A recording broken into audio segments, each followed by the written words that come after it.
That's not a It's pretty cool that Monsoon got to call the first 8 WrestleManias, 85 to 92. He's the lead commentator on the syndicated show, WWF All-Star Wrestling, and its successor, Wrestling Challenge. And of course, the USA Network weekend show, All American Wrestling. Co-hosted the Monday night show, Primetime Wrestling, and even served as the co-host of Georgia Championship Wrestling on WTBS during McMahon's short-lived ownership of that promotion. What do you think of all these shows that he hosted, was involved with, he enjoyed the most? Primetime with Bobby. If all he could have done was Primetime with Bobby, he would have been ecstatic.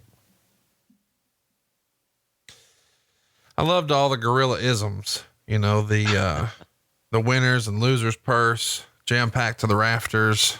Will you stop? I mean, there's so many, pandemonium, cut the electricity with a knife, places gone bananas, and then when he's describing the different body parts, the kisser or the breadbasket, or, he may have temporarily dislocated the patella. It's just, and then of course, when the finish came, stick a fork in him, he's done. What a great, set of phrases. And that's really sort of the mark of, a good radio DJ or a good promo. And The Rock says, and that's the bottom line. Let me tell you something, Mean Gene.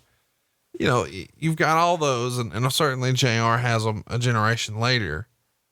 But man, Gorilla was like, and maybe I'm a homer, maybe I'm just the right age, but it feels like Gorilla was really the first guy who did all that stuff in wrestling, at least for me. He did. And he was over the top with it all. I remember you would have an announcement, for example, at WrestleMania, 93,173 people. And right after the announcement's made, you'd go to Monsoon. They're packed to the rafters, over 100,000 here, Jess. Like, they just announced 93,000, Gino. Is that not good enough? The Garden would go from being 18,000 plus to 25,000 here tonight, folks. 30,000 and they're outside still waiting to get in. He was the master of the over exaggeration, but he could get away with it. It was Gorilla Monsoon. When Gino goes to work for McMahon, he becomes known as Gorilla Monsoon, which was a play off of his Japanese nickname, the Human Typhoon. Did Gino ever talk to you about how he felt being sort of nicknamed Gorilla Monsoon here? Gorilla told me the story that the old man, Vince Sr., looked at him and just said, "You're going to be Gorilla Monsoon," without a whole lot of discussion.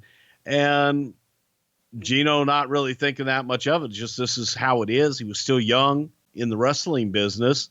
Everybody wants to work New York.